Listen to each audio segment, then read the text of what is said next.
bismillaahi raxmaani raxiim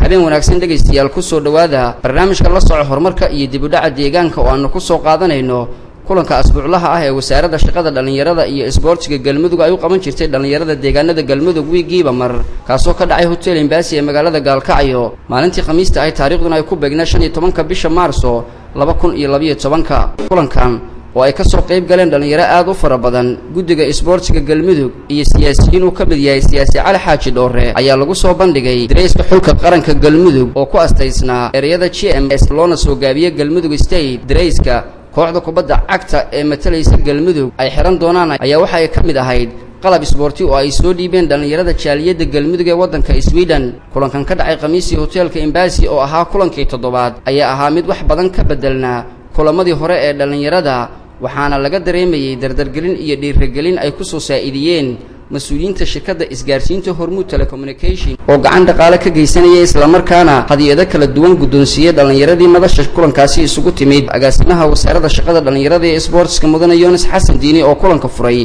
ayaa ku wareejiyay mikrofoonka mas'uulkii ka socday shirkadda isgaarsiinta Hormuud mudane Cali Taaliil Xasan waxaana maamulaha shirkadda isgaarsiinta Hormuud uu sheegay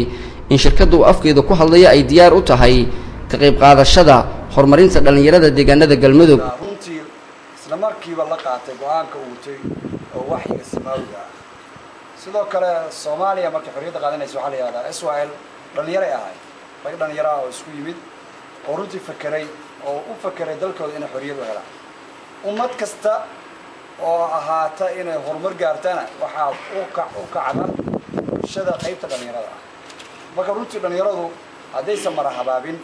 mar walba waa bulshada laf dhabarkeeda ayaa la oran karaa go'aanka ay qaataanna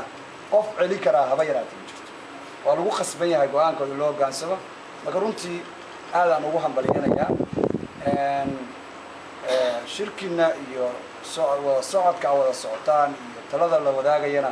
waan ku garab istaagaynaa insha Allah wixii hadda ka dambeeya shirkadda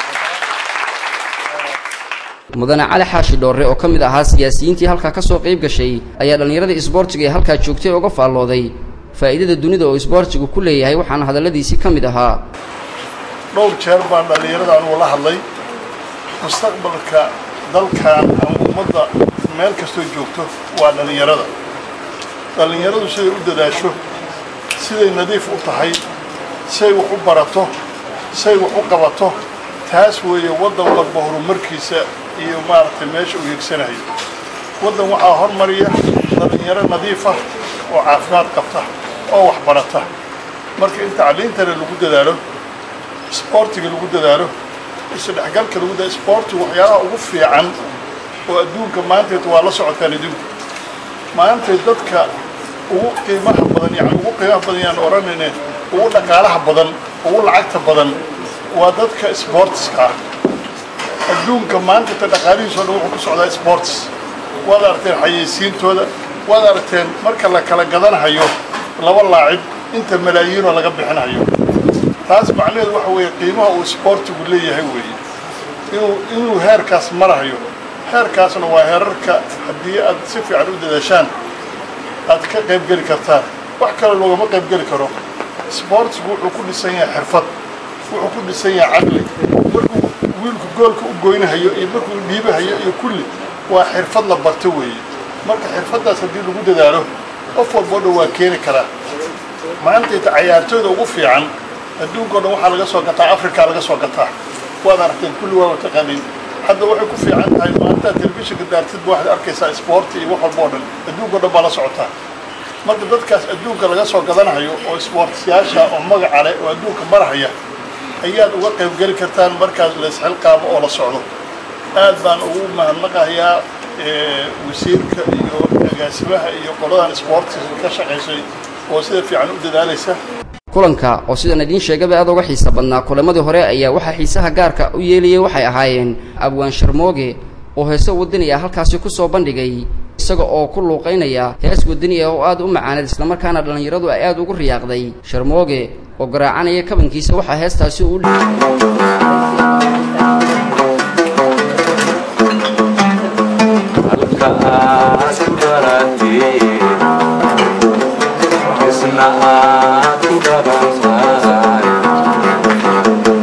warhoy lagu mageli uwa la dowra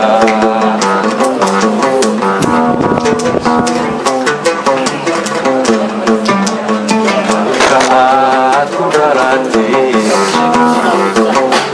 isna aad ku dhabanta warhoy lagu mageli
gabagabadii kulanka waxaa wasiirka wasaaradda shaqada dhalinyarada iyo isboortiga mudane Saadiq Daahir Mire iyo guddiga Olombikada Galmudug ay u mahad celiyeen dhalinyarada jaaliyada Galmudug ee wadanka Sweden sida ay u garab istaageen isboortiga Galmudug. bismillahir rahmanir rahim. Waxaan soo dhigay xafladda aad u qurux badan oo ah xafladdii toddobaadlaha ahayd ee ururka dhalinyarada bulshada arrimaha bulshada isdhexgalka loo qabanayo wasaaradda shaqada iyo dhalinyarada isboortiga ay soo qabanqaabisay iyo ururada dhalinyarada waxaan halkaan maanta mahad ugu celinayaa shirkadda hormuud oo ka qayb qaadatay bandhigga xafladda badan waxaa kaloo mahad halkaan u celinayaa dhammaan wixii kasoo qayb gasha madaxda ugu horeeya wasiirka iyo rag badan oo hadda naga tegay diyaas baraha iyo ragga aqoon-yahanada waxaan rabaa halkaan markaa inaan mahad kale uga celiyo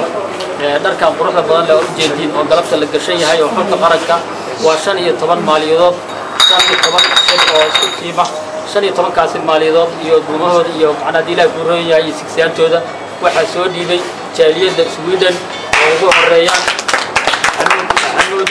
ninka la yiraahdo waxa kamid ah Maxamuud Kulane ninka la yiraahdo Mahad ninka la yiraahdo diilaa guuroon guduudow Cabdi Casiis Low iyo dhalinyaro fara badan intaas baa ka xusi kara waxaana maanta halkan ku cadeynaynaa inay muuqaal ku arkaan qaladkii ay soo dhiibeen oo gaaray gacanta Galmudug State oo dhalinyaradooda xulka qaranka ay halka ku labisan yihiin maanta oo taariikhdu tahay 15 bishii 3aad maalin Khamiista sanadka 2012 halkaan ayaa hambalyo ugu diraynaa dhammaan bahda isboortiga bahda dhalinyarada iyo wasaaradda dhanna dhalinyaradaas waxay leeyihiin kow ma joogtiin halkiina ka sii wada haddii Ilaahay yiraahdo dadaalkan waa bilowgiina hore la arkay waana arki doontiin insha Allah dadkii aad soo dirteen oo ka qayb galaya ciyaaraha gobolada iyo heer qaran oo wata maaliyada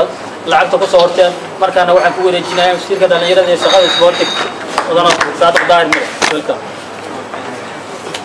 bismillaahir rahmaanir rahiim maantii gudoomiyaha Olympiada Soomaaliyeed Galmudug ayaa maanta halkii hore sheegay hambalyaal waxaan maanta aad ugu mahadcelinayaa dadkii ka soo qayb galay dhalinyarada gaar ahaan wasiirka shaqada oo gacan naga siisay barnaamijka inaan qabano maanta waa barnaamij aad u qurux badan waa barnaamij oo soo ifbaxay haddii ay naga caawiyaan shirkadaha iyo deegaanka ay dadka ku nool arrimahan dhalinyarada ah waxaan aad ugu hambaleynayaa mar labaad iyo mar saddexaad hormuud oo runtii noo istaagtay oo barnaamijka noo hirgelisay waxaa kaloo siduu sheegay boos aniyadana mahad celinaya dhalinyarada Sweden oo runtii dadaal badan sameeyay waxaan jeclahay dhalinyarada ku joogta ee adduunka meel kasta ay joogaanba inay ku daydaan oo deegaankooda dhalinyarada iyo asxaabtooda meesha joogaan wax la qabtaan runtii sportigu waa wax u baahan in loo istaago sportigu waa wax u baahan in bulshada lagu wacyigeliyo sportigu wuxuu matalayaa isdhexgalka dhalinyarada iyo bulshada taasna aad ayaan u qaadanay mar labaad iyo mar saddexaad waxaan aad ugu hambaleynayaa saacadda codka mudug oo runtii barnaamijkan qayb ka qaadatay sidoo kale hoggaanka iyo maanta ay meesha naga joogta waxaan u mahadcelinayaa dhammaan ururada dhalinyarada ee kasoo qayb gala meesha ha ahaadaan bandiirada ha ahaadaan kuwii magaranaysa sida dalsan waabari dhammaan iskuullada iyo magaranaysa dadkii xafladaha naga soo qayb gala oo hore u sameeyey waxaan aad iyo aad ugu mahadcelinayaa sida uu walaalka ka dhawaajiyay isbuuca soo socda khayr qabo isku maamulo sidoo barnaamijka hadalla soo noola qaatay barnaamijka runtii lagu casuumay isbuuca dambe barnaamijka waa barnaamij bulsho waa barnaamij dhalinyarada dhan karanaysa ka dhaxeeya waa barnaamij aan u baahanahay wasiirkeena waa barnaamij aan shucuurteeda iyo muhiimkeedan ku fushanayno dhammaantiin aad iyo aad baad mahadsantihiin mar labaad iyo mar saddexaadba aad iyo aad baan idka garanaysa ku mahadcelinaya sida fiican sharafta aad loo soo dhankarteen guntiga gabagabadii kulanka khamiislaha ahaa ayaanu soo gaarnay dhagaystayaal khamiista dambe haddii Allah uu wado ogolaado kulanka waxaa marti gelin doona kursiga hoose dhexe ee mahad Allah barnaamijka la soco horumarka iyo dibdhaca deegaanka ayaanu soo gaarnay dhagaystayaal oo aad ka daawanaysaan codkamudug.com kana dhagaysanaysaan raadiyo codka mudug anigoo Liibaan Ciise Cumar ayaa idiin soo saaray idinlana socodsiinaya barnaamijka farsamada iyo dhanka editinka waxaa gacan iga siiyay Cabdiraxmaan Cali Geedi cadayntaanu barnaamijka mid lamid ah ku kulmi doona dhagaystayaal daawadayaal waxaanu idinkaga tagi sidaa iyo nabadgelyo